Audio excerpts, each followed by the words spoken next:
بیت المقدس مسجد اقصی معمولی جگہ نہیں. حضور نے فرمایا 3 سفر کرو تو سمجھنا ہم عبادت کر رہے ہیں. کون کون سے؟ فرمایا اگر بیت اللہ جاؤ تو عبادت سمجھ کے جانا، مسجد نبوی کی طرف جاؤ تو عبادت ہے، اور مسجد اقصی کی طرف جاؤ تو یہ بھی عبادت ہے. اور فرمایا مسجد اقصی میں جس نے ایک نماز پڑھی اسے 25,000 نمازوں کا ثواب ملے گا. اور میرے رسول پاک نے یہ وہ مسجد ہے جس کے ساتھ معراج شریف جڑا ہوا ہے. قرآن پاک نے کہا کہ اس مسجد میں سبحان اللہ اسریٰ بعبدہ لیلا من المسجد الحرام الی المسجد الاقصی. مسلمانوں، قرآن کہتا ہے کہ تمہارے معراج کی شان رسول پاک کی مسجد اقصی سے جڑی ہے. جس محبوب کو رب معراج کرائے تو مسجد اقصی میں لا کے کرائے.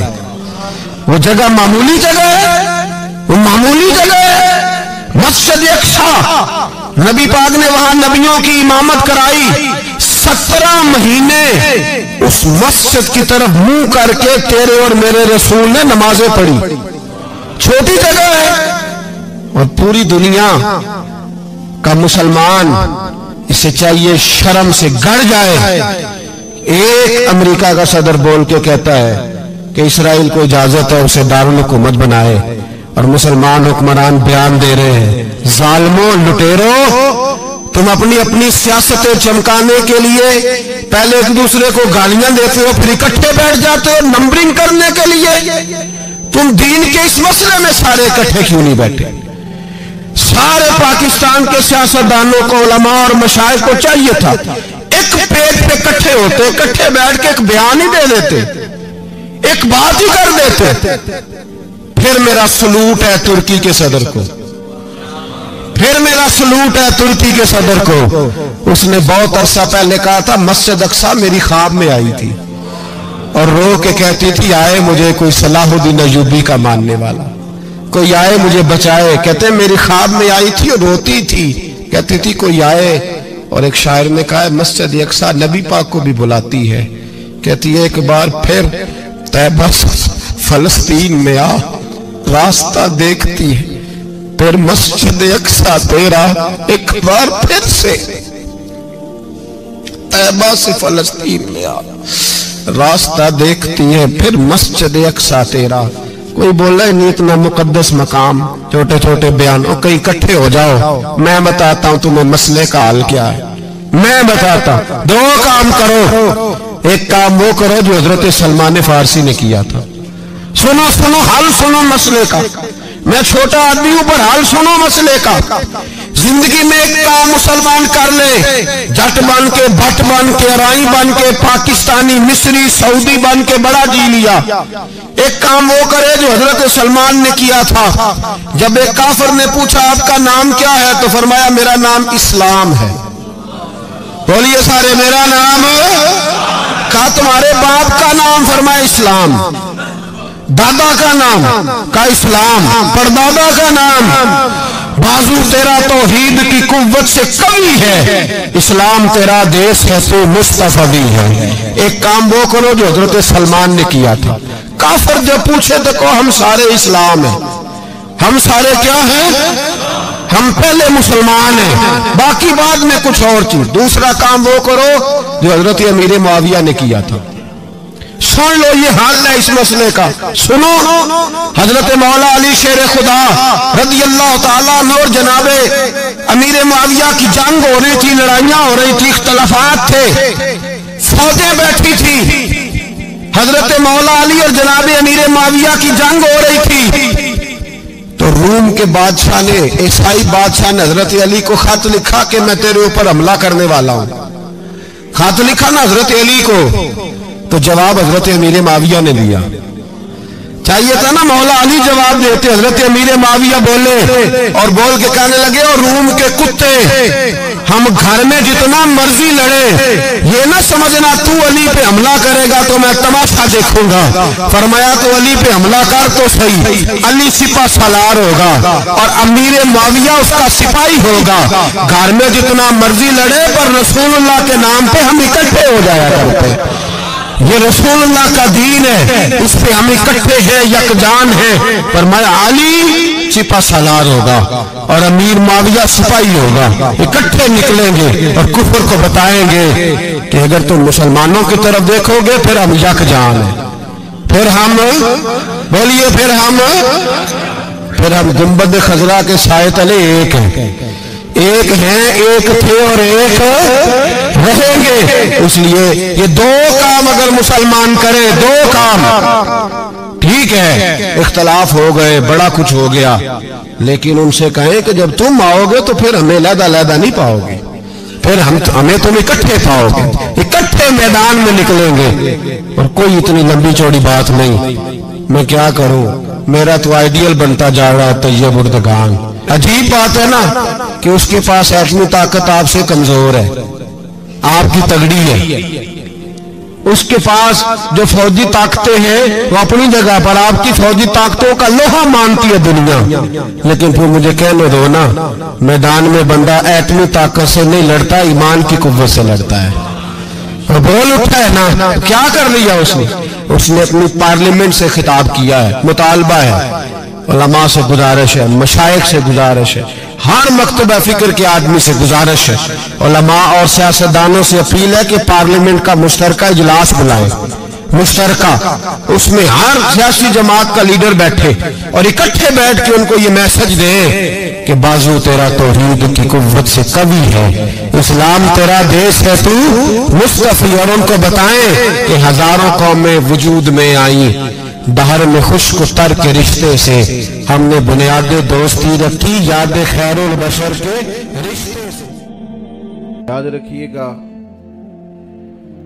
कि जैसे ही सन्नाटा शदीद होता है और हवा शिद्दत से रुकती है, तूफान भी उतनी शिद्दत से ही आया करते हैं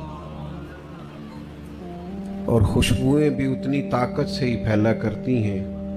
बैतुल मक़दस की बात हो रही थी तो 90 साल लगे थे बैतुल मक़दस पर गैरों के कब्ज़े को कि अल्लाह ताला ने हज़रत सलाहुद्दीन अय्यूबी को फिर से तौफीक अता फरमाया। तो मुसलमानों न घबराओ, खुदा की शान बाकी है, अभी इस्लाम जिंदा है, अभी कुरान बाकी है। काफिर क्या समझते हैं जो हमसे रोज उलझते हैं, अभी तो करबला का आखिरी मैदान बाकी है। बड़ी तेजी से तरतीब पा रहे हैं अहले इश्क के काफिले और बड़ी गौर से गौर कर रही है मेरी नई नस्ल मुसलमानों के मुस्तकबिल पर, और बड़ी गहरी नजरें जमाए बैठे हैं उम्मत के लोग। इंशाअल्लाह ताला यही चिराग जलेगा तो रोशनी होगी, बड़ी जल्दी पाँव फूटेगी, सुबह का उजाला होगा। अजीज दोस्तों, कुरान मजीद फुरकान हमीद ने इरशाद फरमाया है कि जब अल्लाह का फजल और उसकी रहमत मिले तो उस पर खुशी का इजहार करना चाहिए। कुल बिफज़लिल्लाहि व बिरहमतिही फबिज़ालिका फलियफ़रहू। ए महबूब अलैहिस्सलाम, आप फरमा दें जब अल्लाह का फजल और उसकी रहमत मिले तो चाहिए कि खुशी का इजहार करें। याद रखिएगा कि दुख इंसान के साथ रहते हैं, आजमाइशें इंसान के साथ रहती हैं। जो लोग आपको ज्यादा बड़ी कुर्सियों पर बैठे नजर आते हैं, हो सकता है उनके दामन में दुखों की तादाद भी कुछ ज्यादा हो। जिनसे ताल्लुक वाले लोग ज्यादा होते हैं उनके जिम्मे हुकूक भी ज्यादा होते हैं। जिनके नाम बड़े होते हैं उन लोगों के जिम्मे ड्यूटियां भी बड़ी होती हैं। तो आजमाइशें, दुख, ये नाम बदलते हैं, रूप बदलते हैं, लेकिन ये आजमाइशें, ये तकलीफ, ये सारा कुछ इंसान के साथ साथ चलता है। वक्त के साथ उसकी तकलीफ बदलती है, उन्वान बदलती है, दुख बहरहाल कायम रहते हैं। लेकिन उसका मतलब ये नहीं होता कि इंसान मुस्कुराना भूल जाए। उसका मतलब ये नहीं होता कि जब भी वो गुफ्तगू करे तो किसी दुख को ही याद करे, किसी भी शख्स को पूरा टटोलेंगे, दुखों सुखों को जमा करेंगे तो इंशाल्लाह आसानी ज़्यादा मिलेगी, ज़िंदगी खूबसूरती ज़्यादा मिलेगी, बहार का मौसम ज़्यादा मिलेगा। लेकिन हमारी तबीयत होती है, हम खूबी की तरफ जाते नहीं, खुशियों को डिस्कस नहीं करते, कमज़ोरियाँ आ ही जाती हैं। नबी रहमत सल्लल्लाहु ताला अलैहि वसल्लम ने खुद बयान फरमाया, करीम फरमाते सबसे ज़्यादा अंबिया को सताया जाता है, और फरमाया मैं अल्लाह का महबूब हूँ, सबसे ज़्यादा मुझे सताया गया। आप उठा के देख लें महबूब की हयात नूर के शब व रोज़ को, मक्का मुकरमा की सारी ज़िंदगी जहद मुसलसल है, और मदीना तैयबा में हुजूर तशरीफ़ ले आए तो अब तो माहौल और बढ़ गया। वहाँ सिर्फ काफिर थे, यहाँ मुनाफिकीन की भी साजिश है। बदर है, उहद है, खंदक है, हुनैन है। हर रोज़ एक नया महाज खुला हुआ है। और फिर जो सरकार के साथ तकालीफ है, जो अपनों की जोजानियों का गम है, जो सैयदा खतीजा के जाने का सरकार को दुख है, जो सरकार के सामने आपकी शहजादियाँ दुनिया से जा रही हैं उसकी तकालीफ हैं, वो सारे गम भी महबूब ने बर्दाश्त किए। लेकिन सहाबा फरमाते इतना मुस्कुराते भी किसी को नहीं देखा जितना मदीने वाले महबूब मुस्कुराया करते। हुजूर के चेहरे नूर पर रोशनी रहती और मुस्कुराते नबी पाक अलैहिस्सलाम। हज़रत जाबिर इब्न समरा कहते हैं मैं हुजूर से मिलने गया जब सरकार तशरीफ लाए मदीना तैयबा, तो पहले दिन ज़ियारत की तो मैंने मुस्कुराते देखा, और फिर 10 साल में ज़ियारत करता रहा तो जब भी देखा मुस्कुराते देखा। जब भी देखा जिसकी तस्कीन से रोते हुए हंस पड़े, यानी हल्की सी तस्कीन महबूब फरमा दें तो रोने वाले। तो फिर ख्याल पैदा होता था सरकार के इस मुस्कुराने का तो इंतज़ार करना पड़ता होगा। तो आला हज़रत फरमाते इंतज़ार नहीं करना पड़ता, ये तो आदत है नबी पाक। जिसकी तस्कीन से रोते हुए हंस पड़े उस तबस्सुम की आदत पे लाखों सलाम। उस हुजूर मुस्कुराते, खुश होते, खुशी की बात करते। नबी करीम सल्लल्लाहु ताला अलैहि वसल्लम सहाबा के माबैन बैठते तो मुस्कुराते, बात करते, और किसी की खुशी में हुजूर खुश होते। किसी को तकलीफ में देखते तो नबी पाक अलैहिस्सलाम को तकलीफ होती, लेकिन सरकार किसी को जब खुश देखते, कबीला मुदर के जब लोग आए हैं ना, मुस्लिम शरीफ में मौजूद है, तो उनकी खस्ता हाली को देखकर सरकार परेशान हुए। उनकी परागंदा हालत और उनके लिबासों पर जमी हुई मिट्टी और उनकी चेहरों से नजर आती कमजोरी, तो उनका दुख देखा तो सरकार तकलीफ में आए। सैयदना बिलाल हबशी को हुक्म हुआ कि अजान कही जाए, इकामत कही जाए, और फिर नमाज पढ़ाई अल्लाह के हबीब ने। फिर हुजूर ने तवज्जो दिलाई सहाबा की कि अपने भाइयों की मदद करो। कोई उनके लिए खजूरें लाया, कोई उनके लिए कंबल लाया, कोई उनके लिए खाना लाया, कोई तरह तरह की चीज़ें लाया। सहाबा फरमाते हैं जब वो खुश हो रहे थे ना, तो हम देख रहे थे महबूब का चेहरा नूर भी खिलता ही चला जा रहा। हुजूर खुशियों में खुश हो जाते। नबी पाक सल्लल्लाहु ताला अलैहि वसल्लम के चेहरे नूर पर खुशी के आसार नुमाया होते। तो जब खुशी का मौका हो तो फिर खुश हुआ जाए। फिर उस मौके पर इंसान कोशिश करे कि वो ऐसी गुफ्तगू से इज्तनाब करे। मैं अक्सर देखता हूँ कि बड़ी खैर की गुफ्तगू हो रही होती है तो बाद लोगों के पास से मायूस खबरें मिलनी शुरू हो जाती हैं। कुछ लोगों के पास वैसे भी अच्छी खबर ढूंढने से नहीं मिलती, उनके पास नहीं होती। उनके पास जब भी आपको मिलेगी ना कोई खतरनाक, बल्कि अगर आप 10-15 मिनट इकट्ठे उनके पास बैठ जाएं तो महसूस होता है कि 8-10 दिन ही रह गई है दुनिया, इल्लाह माशाअल्लाह। क्योंकि वो जब भी कोई बात मतलब करेंगे ना, मुझे कहीं सफर पे निकलना था, एक दोस्त आ गए मुलाकात करने, तो वो अब जाना नहीं चाह रहे थे, कुछ गपशप के माहौल मूड में थे और मुझे अपने वादे पर पहुंचना था। तो अब वो मुझसे पूछ रहे क्या हालात हैं पाकिस्तान के, तो मैंने कहा बिल्कुल ठीक है। तो परेशान हो गए, जैसे आप नहीं सारे हो गए। बिल्कुल ठीक हैं। तो मैंने कहा बिल्कुल ठीक है, अल्लाह के फजल से अल्हम्दुलिल्लाह ठीक हैं, हालात सही चल रहे हैं। तो मुझे कहने लगे नहीं, लोग बड़ी परेशानी में। तो मैंने उनसे कहा आप क्या काम करते हैं? कहने लगे मैं जूते बनाता हूँ, कारखाना है मेरा। तो मैंने कहा आप सारे पाकिस्तान को छोड़ें, आप जूते सही बनाया करें, ताकि जो गरीब आदमी परेशान है ना बेचारा, वो कम से कम आपके बने हुए जूते ले तो 6 महीने इस टेंशन से बरी हो के जूता नया लेना है। आप इतनी को आसानी करें पाकिस्तानियों के लिए, बाकी इंशाल्लाह अल्लाह करम फरमाए। तो भाई आप अपने हद तक तो कोशिश करें, बाकी अल्लाह का फजल है इस मुल्क के ऊपर अल्हम्दुलिल्लाह। मसाइल तो आते रहते हैं, चलती रहती हैं चीज़ें, लेकिन कोई ऐसी बात नहीं है कि जिसमें हम इस कदर ज़्यादा आजमाइश में चले जाएं। तो मेरे अजीज़ों याद रखें, खुशी का मौका हो तो खुशी की बात करें, और तसल्ली का मौका तो फिर तसल्ली दें, फिर आप दिलों को ठंडा करें। फिर आप यानी आपकी मुलाकात के बाद भी कुछ शख्स ऐसा महसूस ना करे कि उसे तो किसी ने 2 जुमले तसल्ली के नहीं कहे। हज़रत साद बिन अबी वक़ास रज़ी अल्लाह ताला अन्हु फरमाते मैं बीमार था, आपकी तवज्जो है मेरी बात पर, और फरमाते मेरी बीमारी की कैफियत ये थी कि मेरी एक ही साहबजादी थी, तो मैं चाहता था मैं वसीयत कर दूं, शायद इस बीमारी से बच ना सकूं। फरमाते मेरी ख्वाहिश थी कि कभी करीम महबूब अलैहिस्सलाम जलवा फरमा हो, नजर इनायत हो, हुजूर तशरीफ लाए, तो मैं वसीयत कर दूं।